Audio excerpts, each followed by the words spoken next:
dikandani bapak ojo melu slot le. Yo tetep kan gitu to bapake kok. Le medul le. Coba. Pekerjaan yang sia-sia dan hidup yang sia-sia. Buat apa seperti itu? Hidup hanya satu kali ya. Isi hidupmu dengan sesuatu yang bermanfaat. Kalau mati sia-sia, kalau kita belajar ada neraka dan surga, kita masuk mana? Surga. Pengennya masuk surga. Tetapi dia ikut judi slot, kita berbagi utang, kita membuat orang tua menderita, orang tua menjual sawah, menjual sapi hanya untuk menuntut slot yang sudah ingin lakukan, dan terletas hukum. Ya, kalau betul ya bisa birrul walidain sama orang tuamu, manjakan orang tuamu, senangkan orang tuamu, hormati orang tuamu, doakan selalu orang tuamu, maka kemuliaan akan berpihak pada dirimu. Yakin tidak? Yakin lah. Coba orang tua yang sering datang, kemudian kamu bawakan makanan kayak ketan buah, roti, sama anak-anak lain hanya datang, rusuknya jadi duit. Ibu lebih sering mendoakan yang mana? Lebih senang yang mana? Yang memberi, meskipun semua anaknya didoakan. Anakmu sendiri tertiup kok ya. Anggap teko gula teh, kopi, buah kan siliannya mau teko-teko tok, mau lebih mah. Jalur duitmu mah. Jalur pangananmu mah, jalur berasmu mah. Kan itu kan pengennya kita kan baik semuanya. Tetapi tidak semuanya orang kan baik. Ada yang kurang. Kalau kita berkeinginan menjadi orang yang baik yang bisa berguna bagi orang lain, khairun nas anfa'uhum linnas, khairun nas anfa'uhum linnas. Sebaik-baiknya manusia adalah manusia yang berguna bagi orang lain. Jangan sampai kita menjadi sampah di dalam keluarga, di dalam masyarakatmu. Kamu harus menjadi problem solving, pemecah masalah, jangan menjadi trouble maker, jangan menjadi TM terus, jangan membuat masalah, tetapi menjadi sumber solusi. Apapun untuk dirimu, keluargamu, dan orang lain yang kamu kasihi. Kalau ada masalah, tetap ada. Tetapi satu masalah kan satu dengan solusi. Tidak ada mungkin ada permasalahan tidak satu paket dengan solusi. Ya. Allah tidak akan membebani kaumnya sesuai dengan kemampuannya. Kan itu tuh. Kalau kita ada problem, tidak lagi sana kemari, tidak mencari solusi. Solusi mungkin bisa kita pecahkan. Kita bermunajat, kita sholat. Ya. Makanya itu tadi, kerja keras itu dibarengi dengan ibadah kita. Sama seperti kita ingin ke Jepang. Kamu sudah belajar kalkulin, sudah masuk ke 4 komponen 5. Tapi kan harus dibarengi dengan doa. Kamu jam 2, kamu jam 3, ambil wudhu, sholat tahajud, sholat tobat, gitu? Sholat hajat, sholat witir, jam 4 lebih 9, masuk ke musola, adzan subuh, gitu? Dilakukan nggak kayak gitu? Bisa nggak kira-kira? Saya bisa, kenapa kamu nggak bisa? SMA saya udah sholat tahajud, jam 1, jam 2 bangun, karena nangis. Iya cara aku ben aku sekolah bisa nyenengke wong-wongku, ya susah. Ben ora susah itu Mas. Bisa enggak semua orang bisa seperti itu? Bisa. Bisa, kenapa tidak bisa? Yakin bisa? Aku harus bisa. Orang lain bisa, kenapa saya tidak bisa? Itu kan? Iya. Banyak menimba ilmu. Minimal ikut pengajian majelis-majelis gitu loh. Ataupun kamu bisa lihat YouTube untuk memperkaya khasanah kejiwaanmu. Orang mau dolanan HP tok, TikTokan tok, WA-an tok, Facebookan tok. Ya belum penguatan untuk ada keseimbangan loh bro. Ada 3 keseimbangan ya. Keseimbangan intelektual, keseimbangan emosional, dan keseimbangan apa? Spiritualmu. Pinter yo, api yo, orang sunnah. Ibadahnya api, sholatnya api, puasanya api. Ada puasa Senin Kamis, ada puasa ayam ubin gitu. Tahu puasa ayam ubin ya 3 hari. Kita membahagiakan diri kita sendiri, baru kita membahagiakan orang lain. Kita membahagiakan orang lain kalau kita sudah bahagia. Cukup. Kenapa kita bersedekah sementara kita kurang? Jangan sampai begini ya. Kalau bisa begini. Dia selalu minta, kalau bisa memberi. Makanya kan betul, bagaimana kamu membahagiakan orang tuamu, kamu belum bahagia. Jangan orang tuamu, gue jalan kita bu, gue belanja. Sudah nikah pun masih musuh orang tua. Bagaimana orang tuamu mau senang kan itu kan? Ada ilustrasi itu ada enggak? Masuk akal nggak kira-kira?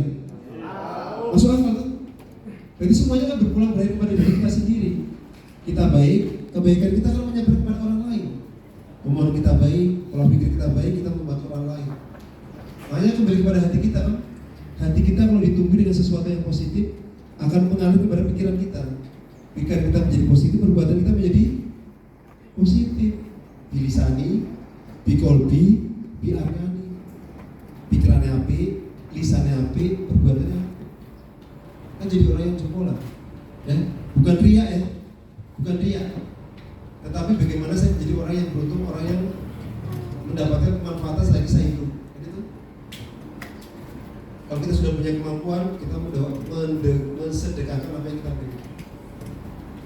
Dan orang tuamu yang pertama. Catat ya. Orang tuamu yang pertama yang kamu senangkan, kamu bahagiakan. Soalnya doa itu selalu menang dari orang tuamu, apabila orang tuamu masih hidup. Kalau orang tuamu sudah tidak ada, illa ruhi. Gue kirimnya Al-Fatihah setiap sholat fardu. Gitu ya? Supaya nyambung, connect. Ada frekuensi yang sama antara orang tuamu dengan diri sendiri. Karena kita hidup, lahir, ada orang tua, dan ada yang menghidupkan dan mematikan kita. Allah Azza wa Jalla, Allah Subhanahu wa Ta'ala. Ada gambaran ya? Semuanya berawal, berakhir kepada diri kita sendiri. Saya yang berhasil, bukan orang lain yang berhasil. Saya harus berhasil. Orang lain menjadi referensi, menjadi contoh. Dia berhasil, dia bisa, dia punya uang banyak, kenapa aku tidak bisa? Dia bekerja keras, sementara aku tenang-tenang aja. Kan frekuensinya nggak sama. Kalau frekuensinya sama, bisa meningkat. Dia bisa keluar negeri, aku bisa keluar negeri. Dia punya yen, aku bisa punya yen. Dia bisa membelikan mobil orang tuanya, aku bisa membelikan mobil orang tuanya. Begitu tuh? Harus punya pikiran-pikiran positif seperti itu. Ajo, aku raiso. Prasangkaku tergantung hambaku. Paham ya? Aku gak iso tenan loh. Gus Dur sudah menyampaikan, prasangkaku tergantung hambaku. Paham ya? Ini perasaanku elek, Allah juga elek. Aku iso, aku yakin, aku sukses. Kan seperti itu. Aku raiso, aku isin, aku gak iso. Itulah perasaan kamu. Allah memberikan perasaan sesuai dengan perasaan hambanya. Ya? Aku tergantung prasangka umatku. Aku tergantung prasangka hambaku. Kalau aku berhasil, Allah memberikan keberhasilan buatmu. Kalau kamu ingin sukses, Allah memberikan kesuksesan pada dirimu. Tetapi kalau mau jatuh, Allah akan menjatuhkan apa yang jadi keinginanmu. Paham ya? Allah tergantung kepada prasangka hambanya. Catat itu. Oke? Sekarang kita beri sana. Setelah seleksi selesai, ada pelatihan yang dilaksanakan di BLK selama 72 hari. Betul ya? Selama 72 hari. Sisanya dari orang Jepang langsung. Ada juga yang dari Indonesia. Ya? Selama 72 hari ada proses berkaitan dengan kakuninya, ada tesnya. Ada beberapa anak-anak yang tidak lulus. Berarti turun kelas, diikutan ke angkatan berikutnya. Yang lulus selesai selama 72 hari, kemudian diberangkatkan ke TC-nya di Bekasi. Bekasi ya? Di Bekasi. Selama berapa hari? Di Bekasi sama 72 hari. Setelah lulus selesai semua, persiapan berangkat ke Jepang, visa, paspor, saku sudah disediakan oleh pemerintah Jepang untuk menjaga. Kurang lagi 10 juta ya Pak? 10 juta ya? 10 juta ya? 10 juta? Kalau 10 juta yen berarti ya 100 juta kalau ini 100 ribu yen berarti 10 juta ya? Karena satu yen berapa tadi?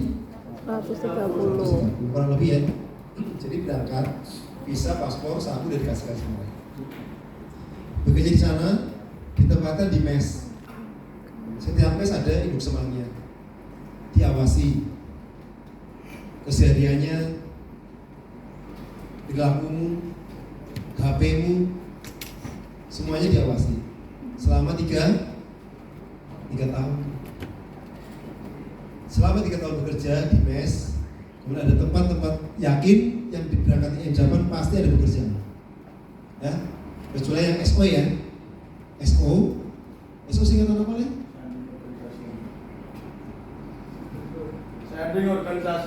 Standing Organization.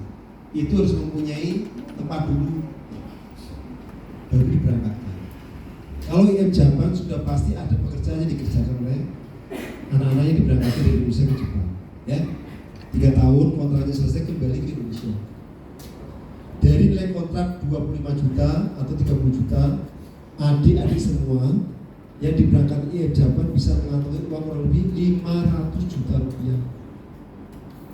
Wih, duit kabeh ya, orang campur plastik, campur godong kita, duit kabeh. Masih dibantu oleh IM Japan 80 juta rupiah untuk pengembangan usahamu apabila kembali ke Indonesia. Setelah itu ditawari lagi mau ke Jepang atau bekerja di Indonesia. Kalau tidak mau ke Jepang berarti bekerja di Indonesia, berarti disalurkan ke perusahaan Jepang oleh pihak IM Japan. Ada gambaran? Ada gambaran ya? Ya, rentetannya seperti itu. Sekali lagi, semua apapun yang kita kerjakan harus perlu prepare, persiapan apapun. Mau tes, mau ujian nasional, mau masuk universitas, mau kuliah, sebelum prepare semua. Yakin ya? Semangat ya? Yang lanjutnya.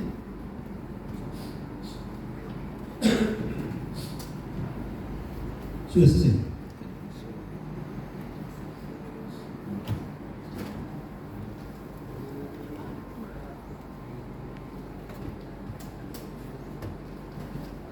Itu proses seleksinya ya, dari pemeriksaan administrasi, tes matematika, yang tadi saya sebutkan ya, ini muncul kesetaraan, tes vital fisik, wawancara, medical check up, tes bahasa Jepang, aku tadi, kemudian seluruh tahapan berlaku secara sistem IPU. Sudah ya, disampaikan ilustrasinya, itu tahapannya seperti itu. Kita lanjut. Ya, manjada, wajada, siapa yang bersungguh-sungguh, maka akan berhasil. La in syakartum la zidanakum wa la in kafartum inna adabi lasyadid. Ya, siapapun yang bersyukur atas nikmat yang diberikan Allah kepada umatnya, maka Allah akan melipat gandakan rasa syukur itu. Tapi apabila kamu khianat, kamu mengkufuri nikmat yang diberikan Allah kepadamu, maka laknat akan ditimpakan Allah pada kamu sendiri. Gitu ya? Selesai? Oke, terima kasih. Tepuk tangan semuanya.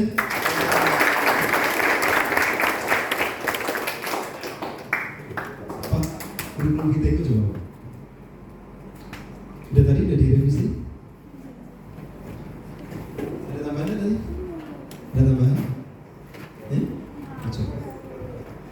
Ini kurikulum vitae menjadi contoh apa ya?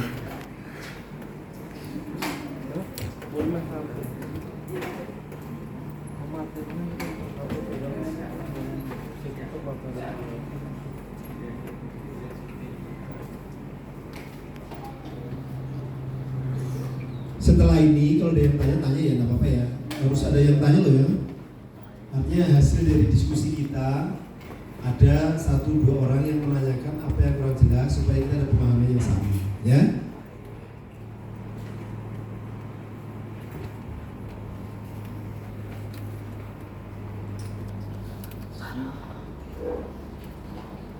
Ini ya, ini kurikulum kita namanya, identitas diri. Nama saya itu ya. Dibaca, Tio. Nama, Saudara Teguh, Harjo Kusumo, RMSI. Nah, cukup. Tempat lahir itu di mana? Kalau Tegal di mana? Jawa Tengah. Dekat dengan Brebes, arah ke Jakarta. Kenapa orang Tegal juga bisa menjadi kepala dinas tenaga kerja di Grobogan. Masa Grobogan nggak ada? Itu sama percaya kamu apa orang Indonesia bisa bekerja di Jepang? Bisa kan? Orang Tegal aja bisa jadi kepala dinas di Grobogan, apalagi orang Grobogan bisa menjadi bekerja di Jepang. Berarti seperti itu ya contohnya ya. Jadi katanya sekarang apa? Di Jakarta apa tadi Tio? Di Jakarta tadi apa sih katanya? Dinas tenaga kerja dan transmigrasi. Nah, untuk Tio toh. Saya asli Tegal, aku bukan asli Grobogan. Ya, saya asli Tegal, berarti dari mulai kecil, SD, SMP, SMA, saya di Tegal. Ya, lihat ya, SD kan di Tegal kan? Tegal Selatan, Tegal. Saya pun sekolahnya swasta bukan negeri. Saya bukan lulusan SMA 1 Tegal bukan. Ya, saya sekolah Pius Bang, itu sekolah Katolik. Ya. Tetapi kenapa yang negeri-negeri itu tidak bisa mempunyai kesempatan seperti saya? Dulu itu saya masuk di STPDN. STPDN itu seperti IPDN, pernah dengar ya? STPDN, IPDN sekolah pemerintahan, sekolah camat. Ya. Jadi orang daftar itu banyak seperti kita daftar ke Jepang. Ada 500.000 orang. Dari 1.000 orang yang dipilih hanya satu. Kota Tegal saya. Kota Tegal hanya satu. Yang pintar banyak, tetapi apa? Sing bejo kan gak banyak tuh. Sing pintar oke. Oh bejo kan jarang-jarang tuh. Kita oh pintar akeh, neme dhuwur. Nilainya tinggi. Tapi orang bejo kan orang boleh. Nah, bejonya karena apa? Karena ikhtiar orang tuamu. Ikhtiar itu. Jadi saya tuh mau ke STPDN lebih dulu daftar ke TNI. Dulu nggak mau sembarang, ono Nasrem, ono Mutih, gitu ya Pak Sri. Ada Nasrem, ada Mutih, kan apa? Keinginan untuk bisa berhasil masuk menjadi TNI saya dulu. Pengen menjadi perwira, ya. Kalau dulu sering nonton TV namanya Kamera Ria, belum lahir ya. Itu kan banyak kegiatan-kegiatan yang berhubungan dengan TNI, ya. Ada panser, ada tank, melihat gagahnya orang kalau pakai seragam TNI kan ganteng kan? Pangkat, mayor dan sebagainya. Itu keinginan dari kecil. Nah itu afirmasi namanya. Afirmasi itu penguat keinginan kita supaya kita lebih berhasil. Bangun itu adalah afirmasi. Saya bangun, hari ini saya harus berhasil. Hari ini saya harus membagikan orang lain. Sama seperti afirmasinya. Di rumah itu toh ditulisin Letnan Jenderal Teguh Muter itu, ya. Di tembok-tembok itu tak tulisin semua. Letnan Jenderal TNI Teguh semua. Ya, di tembok-tembok itu, di buku semua. Karena keinginan bisa menjadi tentara. Di tembok itu bisa masih ada tuh di rumah. Letnan Jenderal, bukan Jenderal malah Legend. Ya. Karena apa? Karena saya senang sejarah. Jadi saya sering membaca sejarah-sejarah perjuangan pahlawan kemerdekaan. Jadi kayak gitu legendnya. Ternyata orang kan tidak semuanya harus satu frekuensi, satu keinginan tuh. Ternyata saya gagal. Orang gagal boleh sedih enggak? Boleh. Sedih saya mengurung di kamar. Merenung kenapa saya gagal. Saya nangis gitu ya. Kan orang gagal kita di merenung di kamar. Yang penting tidak diarahkan sesuatu yang negatif ya. Di kamar saya, ibu kadang datang mengirimkan makan ke kamar. Membawa piringan saya tidak keluar. Ya, tapi lambat laun kan ada pikiran dari diri kita. Kenapa saya harus seperti ini terus? Kan saya harus membuka diri. Kalau terkumpul seperti itu, namanya apa tadi budaya Jepang? Kalau 6 hari, 6 bulan, 1 tahun, hiki